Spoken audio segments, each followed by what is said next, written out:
안녕하세요. 이런 쌀쌀한 날씨에 손을 후후 불어가며 군고구마를 먹고 있으니 이곳이 천국이 따로 없는 것 같습니다. 요즘은 군밤이나 군고구마 파는 곳을 찾기 힘들더라고요. 이런 것도 전부 편의점에서 파는 시대가 되었으니까요.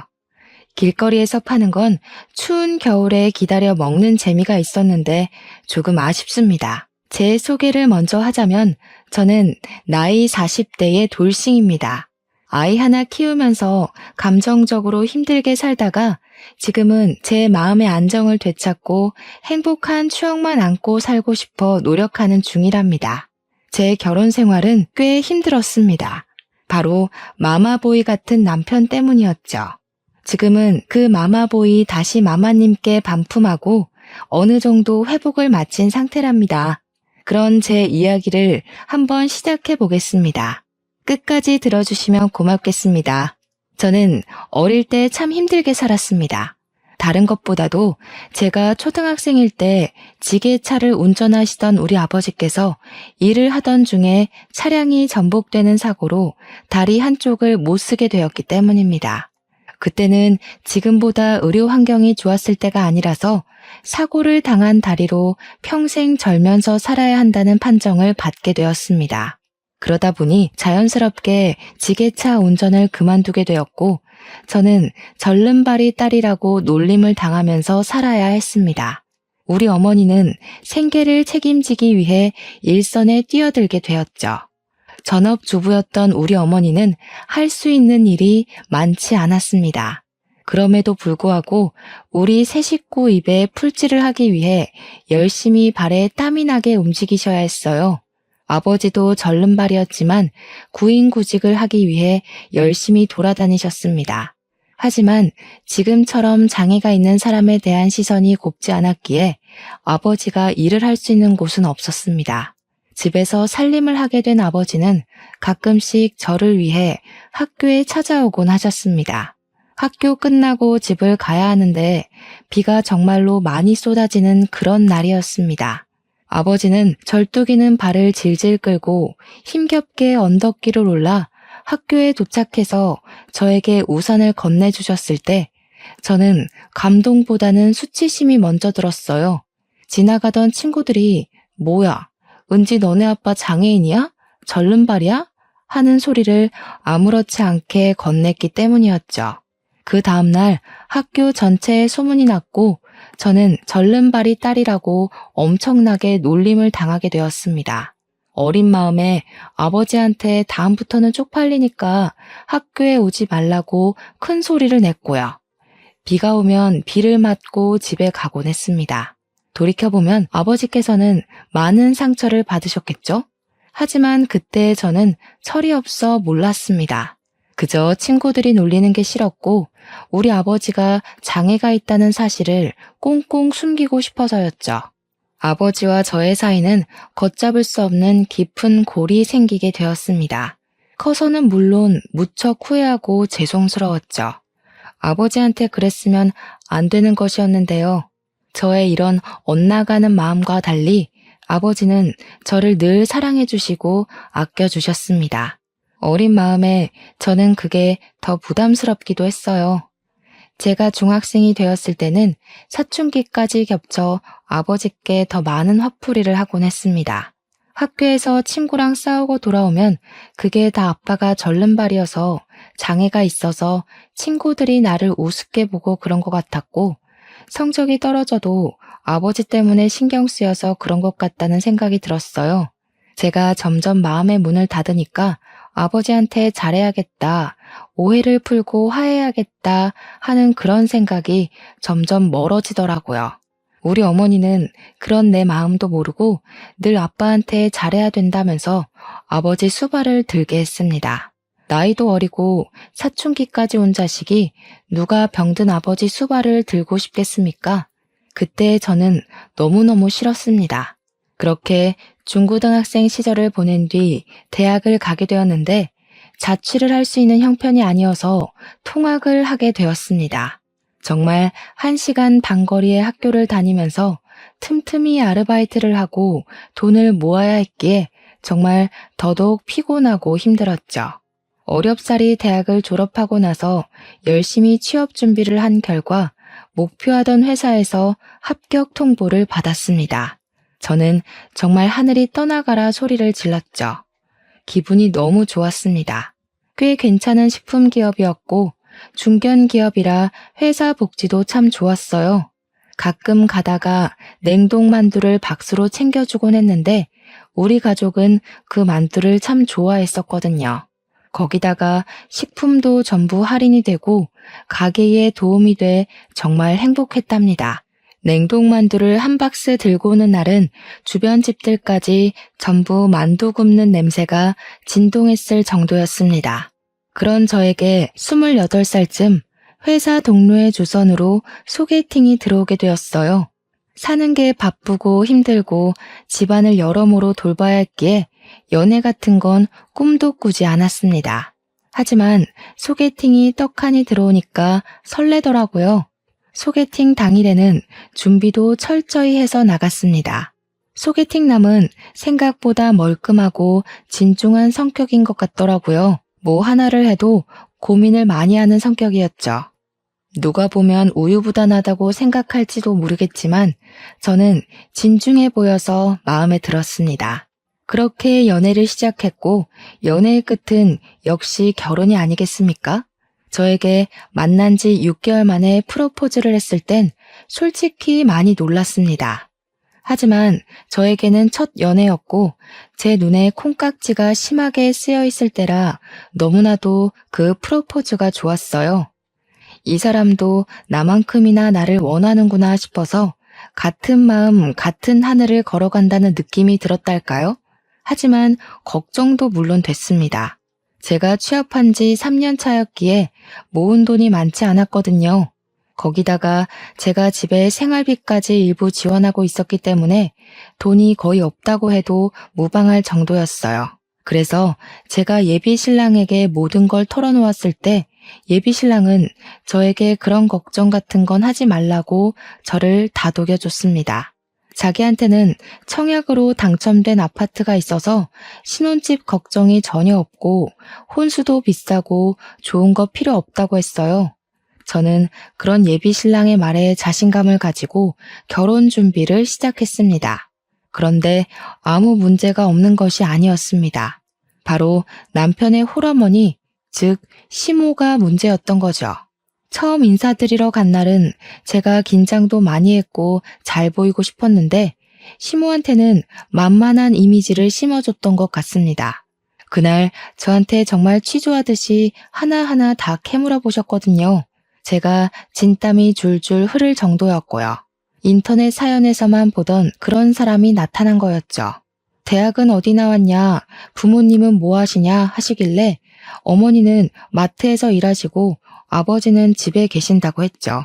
그러니까 그 집 남자도 하는 게 전혀 없네 하시면서 혀를 차시더라고요. 그래서 그게 아니라 사고로 한쪽 다리를 절게 되어서 일을 못 하시는 거라고 솔직하게 말씀을 드렸습니다. 그러니까 시모될 사람이 저한테 사고? 보상금은 받았니? 집에 현금 좀 있어? 하는 겁니다. 제가 그 말을 받아쳤어야 했는데 그놈의 첫 만남이 뭔지 제가 바짝 얼어서 아무 말도 못하고 말았어요. 예비 신랑이 뭘 그런 걸 물어보고 있냐고 예비 시모를 타박하고 나서야 정신이 제대로 들었을 정도였으니까요. 예비 시모는 거기서 멈추지 않고 이런 거 하나하나 다 알아야 하는 거라면서 현금이 얼마나 있는지가 제일 중요하다 했죠. 그래서 그때가 무척 과거이고 일하다가 난 사고라 보상금은 못 받았다. 생활비도 제가 보태고 있는 상황이라고 솔직하게 말했습니다. 그러니까 눈에 쌍심지를 켜고는 설마 결혼해서도 생활비 보태는 거 아니지? 우리 아들 뼈 빠지게 번 돈 그런 데다가 쓰는 거 절대 반대라고 하시더라고요. 그래서 저도 웃으면서 나름 반격을 시도했죠. 저도 나름 직장 다니면서 돈 벌고 있는데요. 제가 번 돈으로 생활비 보태드릴 거니까 너무 걱정하지 마시라고 했어요. 어차피 예비 신랑이랑 이 부분은 다 협의가 이뤄진 상태였고 저도 결혼하고 나서 우리 부부가 얼만큼의 생활비가 필요한지 아직 잘 몰라서 저희 부모님께도 말씀은 드려놨거든요. 이전처럼 생활비를 지원해 드릴 수 없을 것 같으니 모아둔 2천만 원을 드리겠다고. 생활비는 확 줄여서 용돈처럼 드려야 할 것 같다고요. 우리 부모님은 그 부분도 참 미안해 하셨지만 제가 모아둔 돈 드리는 거라고 하니 예비 신랑도 허락을 해줬어요. 결혼하기 전에 모아뒀던 돈이니까 알아서 쓰라고 배려를 해준 거죠. 아무튼 기가 센 예비 시모랑 밥을 먹고 난 뒤 자연스럽게 상견례에 관한 이야기까지 나왔고 바로 날짜를 잡게 되었습니다. 상견례 자리에서 제가 예상한 듯이 우리 부모님은 땀 뻘뻘 흘리면서 기가 센 시모한테 완전히 휘감겨 있더라고요. 시모가 설마 애들 결혼하는데 재 뿌릴 거 아니지 않냐면서 애들 등골 빼먹지 말자고 생활비에 관한 이야기를 못도 박았죠. 남편이 제 손을 콱 잡지 않았으면 벌떡 일어날 뻔했지 뭐예요.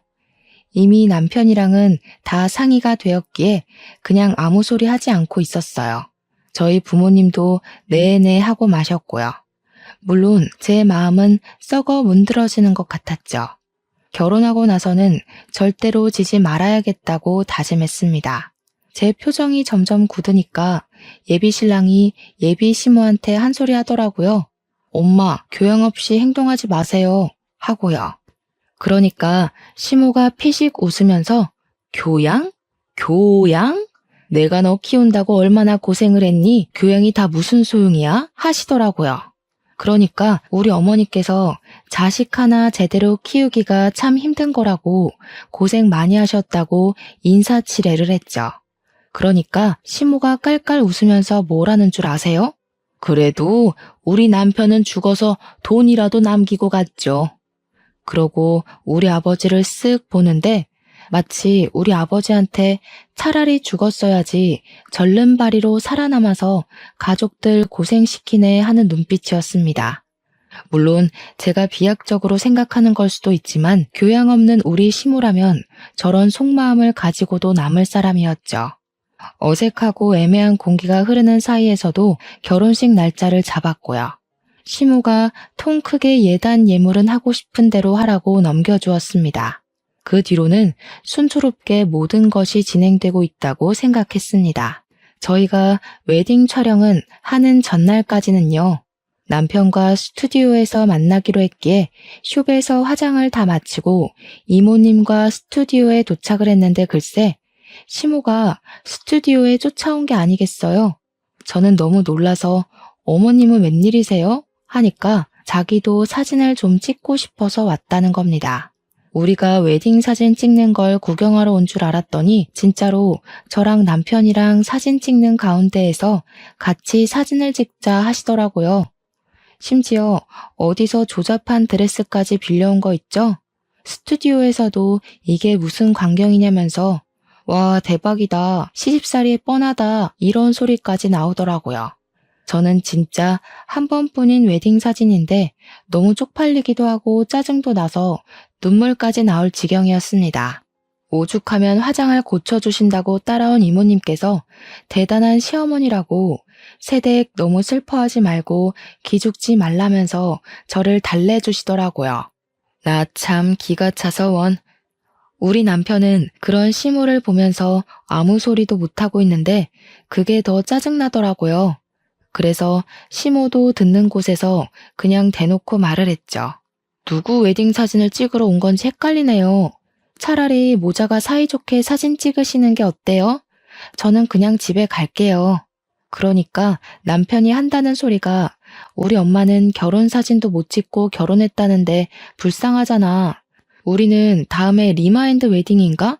그런 거 하면 되는 거 아니냐고 나불나불 거리는 거 있죠? 우리 둘이 찍어야 할 사진에 시모가 하나하나 낀 것도 모자라서 남편이랑 둘이서 사진 찍는 걸 뻔히 봤는데 리마인드 웨딩이라고 안 따라올 사람인가 싶더라고요. 그래서 그냥 웃는 얼굴로 말했어요. 그러지 말고 그냥 어머님이랑 평생 사는 건 어때? 나랑 단둘이 사진 하나 못 찍으면서 어머니랑 어떻게 떨어져 살으려고. 그러니까 제 웃는 얼굴이 진짜 웃는 얼굴이 아니라는 걸 깨달은 남편이 그제야 시모한테 나가라고 하더라고요. 이제는 우리 둘이 찍을 테니까 시모 보고 그만 집에 가보라고요. 한참을 구시렁거리던 시모가 제가 아무 소리 안 하고 쳐다도 안 보니까 그냥 집에 갔습니다. 이렇게 간단하게 보낼 수 있는 걸 왜 참아서 속을 알았는지, 웨딩 촬영을 아주 늦은 시간까지 하고 집으로 돌아오는 길에 혹시나 싶어서 신혼여행은 우리 둘이 가는 거지? 하고 물어보니까 남편이 말 잘했대요. 안 그래도 물어보려고 했다면서. 엄마가 해외 한 번도 안 가봤다는데 그게 영 마음에 쓰인다는 거예요. 그래서 정신 나갔냐고 한 소리 했죠. 신혼여행까지 지금 시모를 모시고 가자는 반푼이 같은 소리를 하는 거냐고 하니까 남편이 우물쭈물해요. 그럼 나 신혼여행 안 갈 테니까 너네 엄마랑 둘이 다녀와 하니까 그건 또 아니지 않냐고 화를 내더라고요. 둘이서 해외여행 안 가는 이유가 뭐겠어요? 시모 수발 들기는 싫으니까 안 간 거겠죠. 안 그래도 억척스러운 시모가 해외 가서는 얼마나 진상을 떨어댈지 안 봐도 비디오니까요. 그냥 말이나 한번 꺼내본 거라고 말 돌리길래 그런 말 2번 다시는 꺼내지 말라고 불호령을 내렸습니다. 결혼하고 나서는 남편의 청약 아파트에 들어갔죠. 근데 그게 말이 좋아 청약 아파트지 시모한테 돈을 빌려서 얻은 집이었던 거예요. 그러면서 저희한테 시모가 2년 줄 테니까 빌려간 돈 2년 뒤에 갚으라고 하면서 돈 못 갚으면 그 아파트 팔고 합가를 하자고 하는 겁니다. 제가 무슨 소리를 하시는 거냐고 완전 펄쩍 뛰었죠. 그러니까 시모가 한다는 소리가 자기 노후 자금 털어서 아들 대출 안 받게 하려고 빌려준 돈인데 갚을 수가 없으면 합가를 해야지 하는 거예요. 남편은 저한테 엄마 노후 자금이니까 우리가 돌려드리는 게 맞지 이러고 있고요. 이미 남편이랑 이야기를 다 끝내둔 상태였던 거죠. 애초에 합가를 하려고 처음부터 뭐 집 알아서 해라 신경 안 쓴다 이랬던 거예요. 그래서 저도 이대로 끌려가면 안 되겠다 싶어서 웃는 얼굴로 대답했어요. 어머님, 그러면 저희 애 낳으면 애도 다 봐주시고 밥도 다 해주시고 청소도 다 해주시고 하는 거죠? 저희 맞벌이니까 어머님께서 집안일 다 해주시는 거 맞죠? 저 피곤해서 집안일 못해요. 그러니까 어머님이 펄쩍 뛰면서 아니 자기가 다 늙어서 며느리 수발을 들어야 하네요. 그래서 제가 노는 것도 아니고 바깥일 하는 사람인데 집안일을 어떻게 하나하나 신경 쓰겠냐고 했죠. 어머님이랑 같이 살면 입주 도우미도 필요 없겠다고 애들 줄줄이 소시지처럼 낳겠다고 했어요. 어머님께서 다 키워주실 거죠? 하면서요. 그러니까 시모가 일 없다고 나중에 다시 이야기하자면서 한 수 물으시더라고요. 그래서 나중이란 없어요, 어머님. 하면서 쫓아내버렸습니다. 남편은 저한테 어떻게 늙은 어머니한테 그걸 다 시키겠다는 소리를 아무렇지 않게 하냐고 저를 타박하더라고요. 그래서 그럼 네가 할래? 나는 맞벌이 하면서 집안일까지 신경 못 써. 우리 둘이 살 때도 너랑 나랑 반반 딱 갈라서 하는 거다 하고 못 박았습니다. 제가 남편한테 꼬우면 네가 집안일 다 해라 마무리하니 아무 소리 못 하더라고요. 도대체 왜 시댁 사람들은 전부 며느리를 자기 몸종인 줄 알고 대하는 걸까요? 우리 남편은 왜 이렇게 마마보이로 자란 건지 미리 알았더라면 절대로 결혼 안 했을 겁니다. 그래도 둘이 사는 신혼은 나름 괜찮긴 했습니다. 시모가 은근히 태클도 걸어오고 간섭도 하긴 했지만 버틸만 했고요. 저도 얼굴에 딱 철판 깔고 일일이 대드니까 시모도 저한테 작은 걸로는 트집을 잡지 않더라고요. 시모가 불쑥불쑥 찾아오지 못하게 애초에 비밀번호를 알려주지도 않았고 남편이 몰래 알려주면 비밀번호를 바꿔버렸어요. 하루는 남편한테도 비밀번호를 알려주지 않았더니 문 밖에서 벌벌 떨고 있더라고요. 2번 다시는 비밀번호 알려주지 않기로 약속하고는 집으로 들어오라고 문을 열어주었죠. 신혼 2년을 보내고 시모가 무슨 일수 받으러 온 사람처럼 저에게 노후 자금을 돌려달라고 당당하게 말을 하더라고요. 남편은 귀를 후비적거리고 있고 제가 정확하게 금액이 얼마냐고 물어보니까 3억이래요. 3억이 네 집 개 이름도 아니고 2년 동안 모아봐야 얼마나 모았겠어요? 당장이라도 합가할 기세로 나오는데 저도 지고 싶지 않았죠. 그래서 대출 받아서 드릴게요 했습니다. 그러니까 남편도 시모도 펄쩍 뛰는 거예요. 무슨 대출까지 받아서 주냐고. 그냥 합가하는 게 편하지 않겠냐고요. 도대체 합가 못해서 죽은 귀신이라도 들러붙은 건지. 제가 죽어도 같이는 못 살겠으니까 그냥 대출 받아서 드린다고요. 하고 대놓고 이야기하니까 시모가 부들부들 떠는 거예요. 저한테 더 우길 수도 없고 합가도 못하게 생겼으니까 생떼를 쓰면서 자기 한마디면 너 이혼녀 만들 수 있는데 참고 있는 거라고.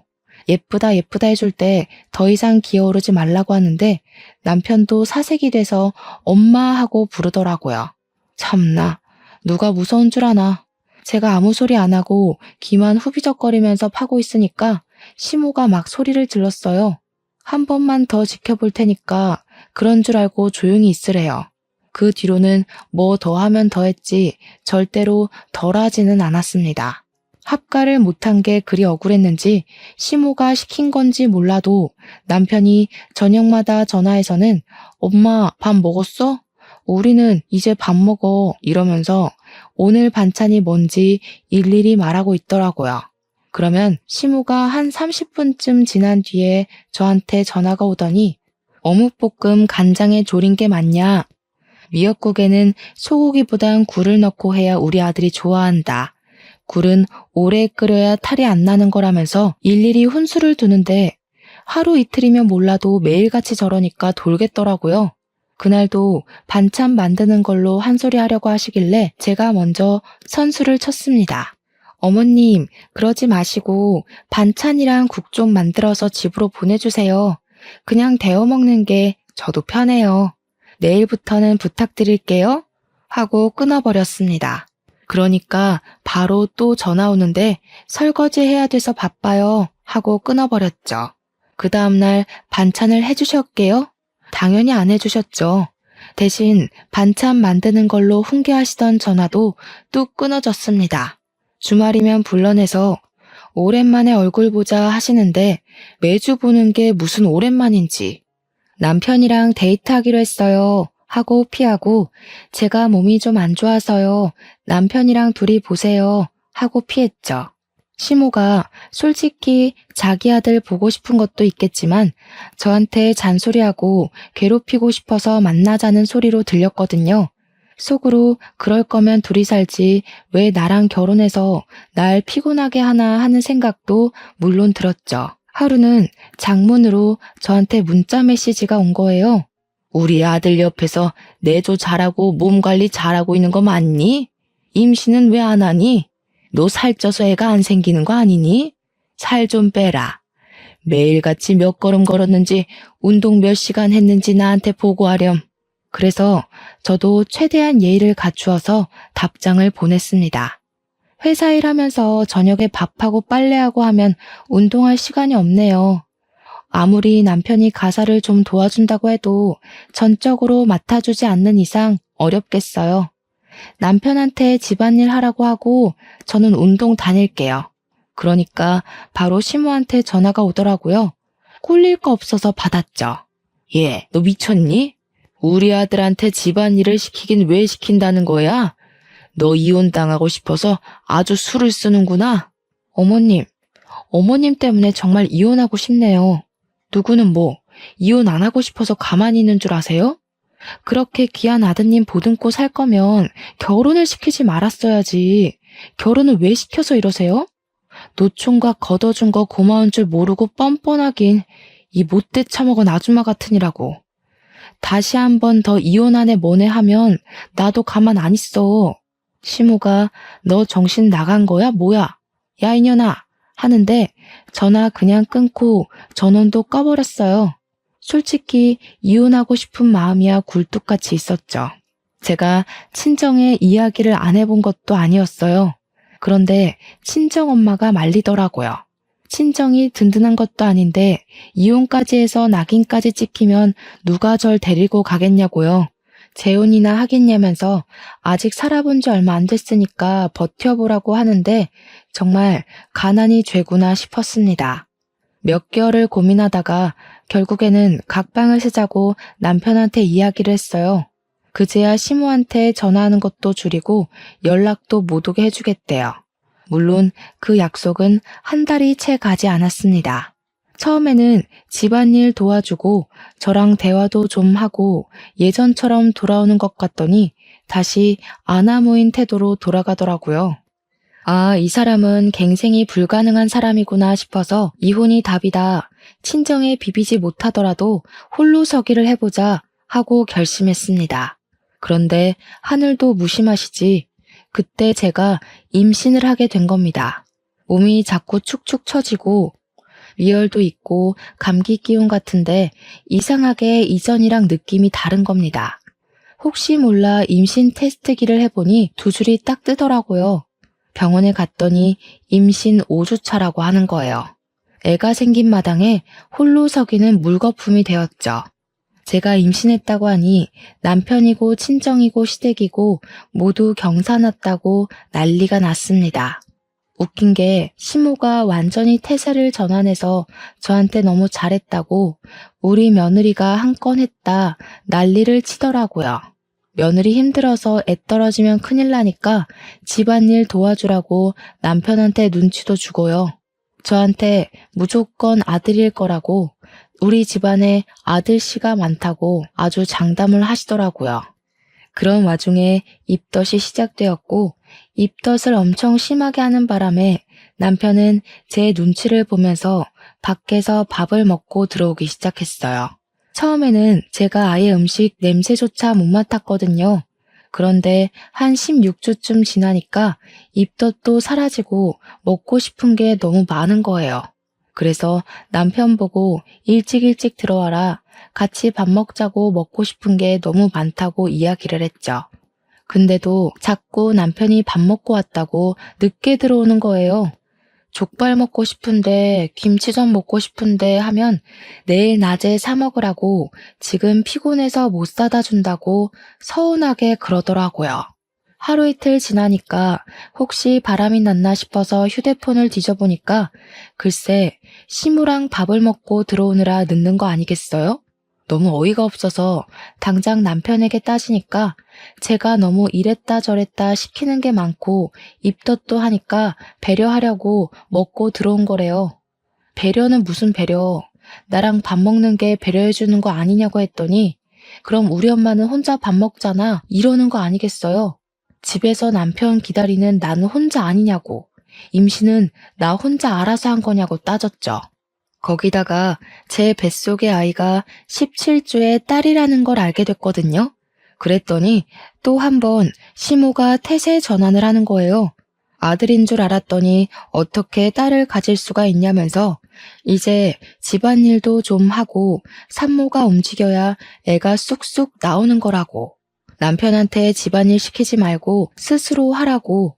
나중에 애 낳고 어떻게 살림하려고 하는 거냐며 제 바가지를 긁었습니다. 와, 저는 뱃속의 아이 때문에 잠도 제대로 못 자는데 코 골면서 자는 주제에 손 하나 까딱 안 하는 남편이 너무 미웠어요.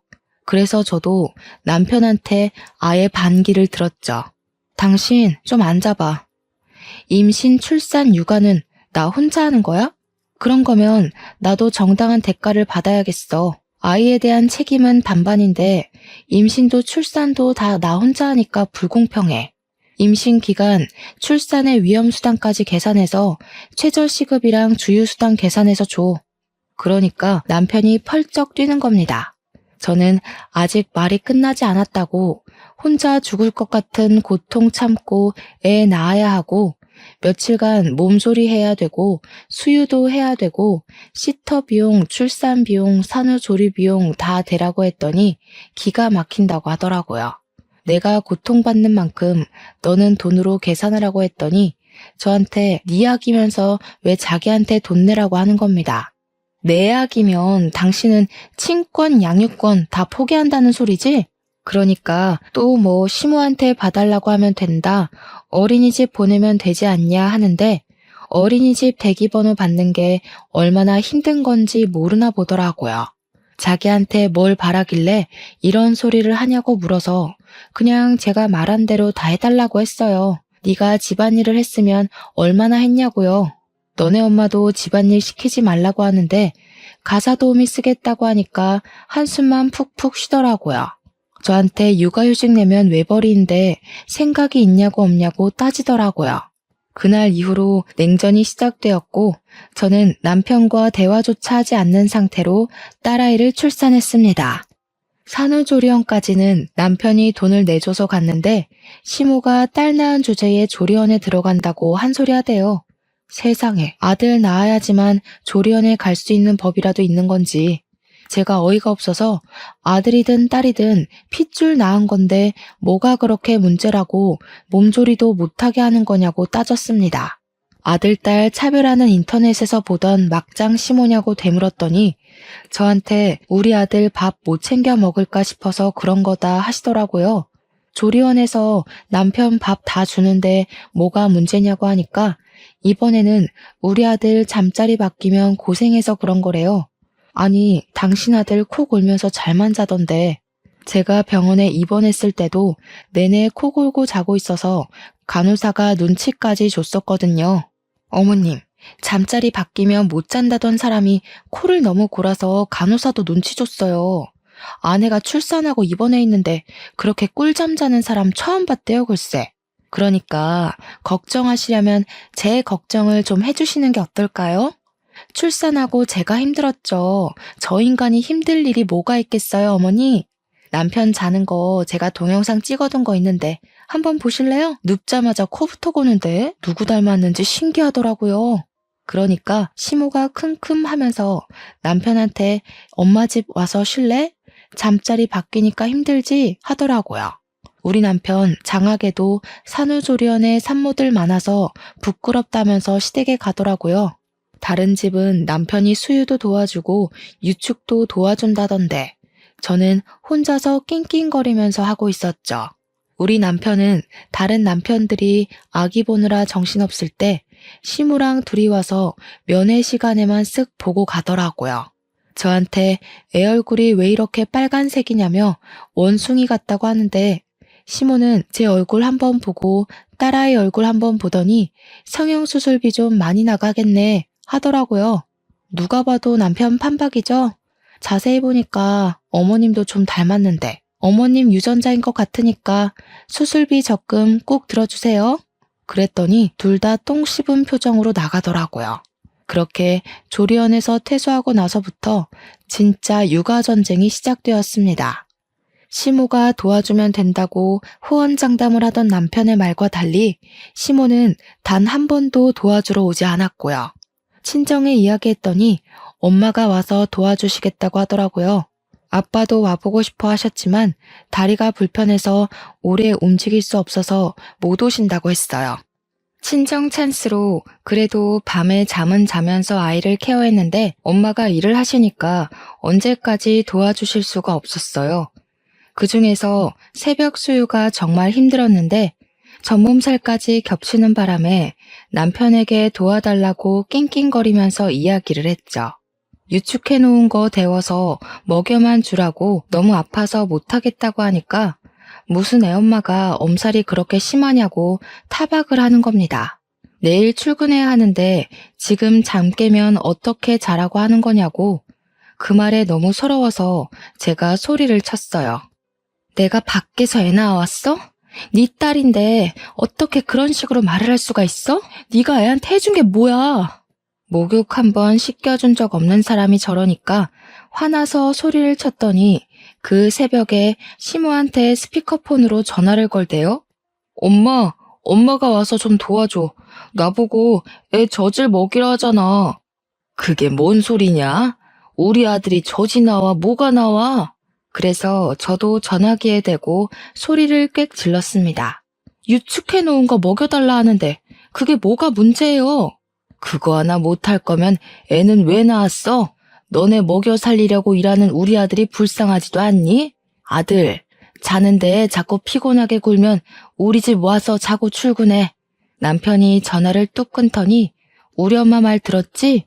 이러면서 의기양양하게 굴더라고요. 그 말에 너무 열이 뻗쳐서 그 새벽에 전몸살로 퉁퉁 부은 몸을 이끌고 짐을 싸서 친정으로 갔습니다.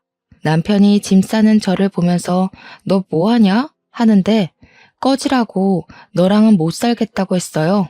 네 입으로 네 자식이라고 한 내 자식 데리고 나갈 테니까 너는 아빠 노릇 할 생각도 하지 말고 권리도 찾으려고 하지 마. 황당해하고 있는 남편 놈을 뒤로하고 택시 잡아서 친정으로 울면서 갔죠. 제가 엉엉 우니까 엄마도 아빠도 놀래서 이게 무슨 꼴이냐고 그 새벽에 잠옷바람으로 달려 나오셨어요.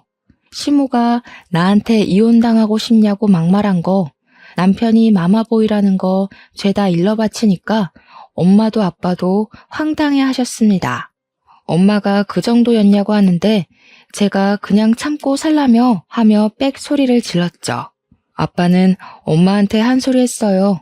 우리 딸이 최우선이지 어떻게 딸한테 참고 살라고 할 수가 있냐며 온 가족이 서로에게 미안하다고 이야기하면서 그날 밤 오래간만에 푹 잠을 잤습니다.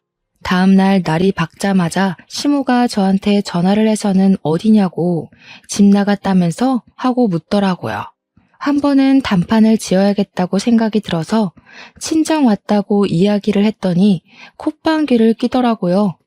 뭘 잘했다고 거기 가서 앉아있냐고 남편 흉보고 다니는 거 아니냐, 이혼당하고 싶냐, 또 똑같은 레퍼토리로 저를 싸잡아서 혼내더라고요. 그래서 제가 그랬죠. 내가 이혼을 왜 당해? 당하는 건 아줌마 아들이지. 나 이미 이혼하자고 했거든? 그러니까 씩씩거리면서 너 딱 기다려. 내가 거기로 갈 테니까. 하면서 소리를 지르더니 전화를 뚝 끊어버리더라고요. 올 테면 와봐라. 나도 기다렸다 하는 마음으로 칼을 갈고 기다렸습니다. 진짜 오려나? 싶었는데 기대했던 대로 씩씩거리면서 진짜 찾아왔더라고요. 저희 친정이 주택이라서 골목길 안쪽에 굽이굽이 있어서 찾기도 힘든데 어떻게 한 방에 딱 찾아왔더라고요. 웃긴 게 남편도 같이 씩씩거리면서 따라온 거 있죠? 문 열어준 아빠가 놀라서 엄마도 호출을 했어요. 마트에서 일을 하고 있다가 헐레벌떡 집으로 오셨더라고요. 5명이 거실에 둘러앉아 있는데 흥분이 가라앉지 않는 건지 시모가 씩씩거리면서 저한테 삿대질을 하면서 이야기를 하더라고요. 애가 배운 게 없어서 그런가 나한테 아줌마 아줌마 하대? 어디 쥐뿔도 없는 게 무슨 자존심이야? 그래서 저도 지지 않고 받아쳤죠. 몇 년 동안 나한테 이혼 가지고 협박하더니 내가 한다고 하니까 무섭나 봐? 그 나이에 애까지 달려서 이혼하면 누가 받아준다냐? 누가 받아줘야 이혼해요? 마마보이도 이혼 사유 되더라. 아줌마가 나한테 보낸 이혼 협박 문자 내가 다 가지고 있어. 그거 증거로 다 제출할 거고 재산 분할도 요청할 거야. 그랬더니 시모가 제 머리채를 확 잡아채면서 누구 아들을 이혼남으로 만들어? 하면서 악을 쓰더라고요.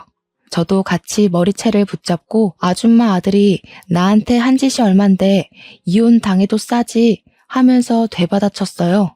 내 새끼 친권, 양육권 다 들고 올 거고 양육비도 꼬박꼬박 받을 거니까 각오하라고요. 우리 남편이랑 엄마가 놀래서 저랑 시무랑 뜯어말리고 있는데 아빠가 딱 한마디 하셨습니다. 교양 없이 굴 때부터 알아봤어.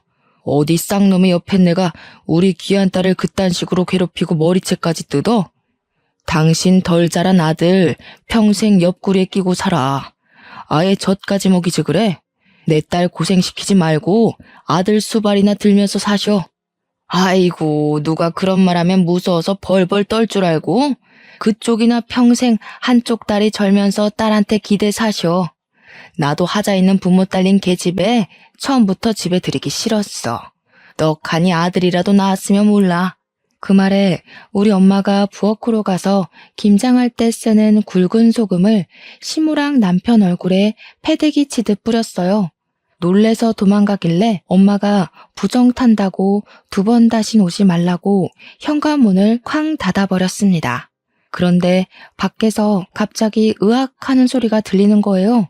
아직 추운 겨울이었고 우리 집이 다세대 주택 2층이었거든요.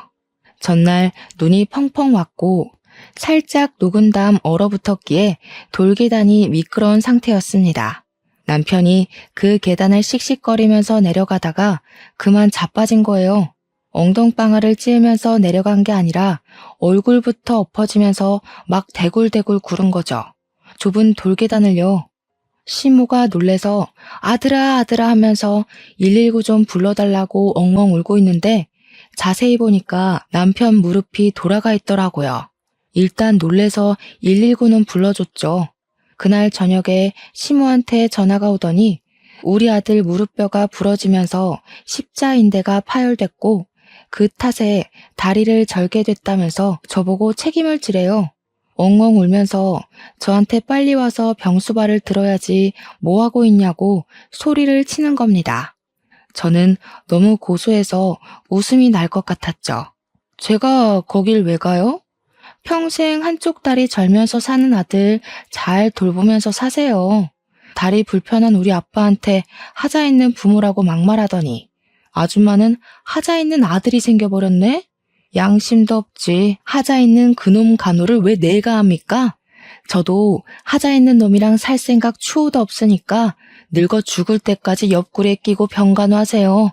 그러면서 침을 칵 퇴하고 뱉었습니다. 꼴 좋다고 깔깔거리면서 웃어도 좋고요. 그리고 바로 변호사 선임해서 이혼 소송도 시작했어요. 재산 분할도 받을 수 있다고 하길래 조금이지만 받게 되었고 위자료도 당연히 받았죠.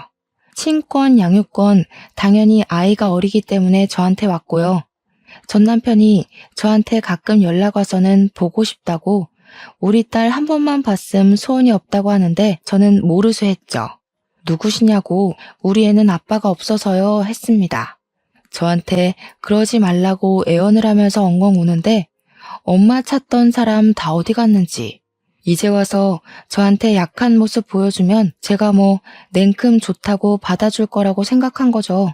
그 생각 자체가 저를 바보로 본 거 아니겠어요? 이때다 싶어서 차단해버리고는 2번 다신 연락하지 말라고 면접 교섭권 당당하게 신청해서 오라고 했죠. 그래도 아이한테는 아빠이니까 면접 교섭권 신청해서 들고 오면 보여줄 수밖에 없는 현실이니까요. 제 생각에 아이랑 둘이서만 만나라고 하면 그것도 신청하지 않을 게 뻔했지만요. 시모가 여전히 남편 옆에서 병수발 들고 있다던데 앞으로 쭉 반성하면서 살았으면 좋겠습니다. 말이 씨가 된다고 사람이 마음을 곱게 먹어야 하지 않겠어요? 하자 있는 집안이라고 무시하더니 똑같이 돌려받으니까 지금쯤 얼마나 후회하고 있겠습니까? 저희 아버지를 절름발이라고 무시한 것도 마마보이 아들 둬 놓고 저한테 갑질한 것도 평생 속죄하고 후회하면서 살길 바라고 있어요. 이래서 당장 코앞의 일도 모르는 거라는 말이 있나 봐요. 청취자 여러분들도 항상 어디서나 말 조심하시고 받은 만큼 꼭 돌려주면서 사시길 바랍니다. 누군가에게 상처를 주면 그만큼 부메랑으로 돌아오는 법이라는 거 명심하셨으면 좋겠어요. 그러니까 내가 받은 상처도 꼭 그 사람에게 돌아갈 것입니다. 현명한 여러분의 선택을 저는 응원하고 지지하겠습니다. 여러분도 저의 홀로서기를 응원해 주시면 감사하겠습니다.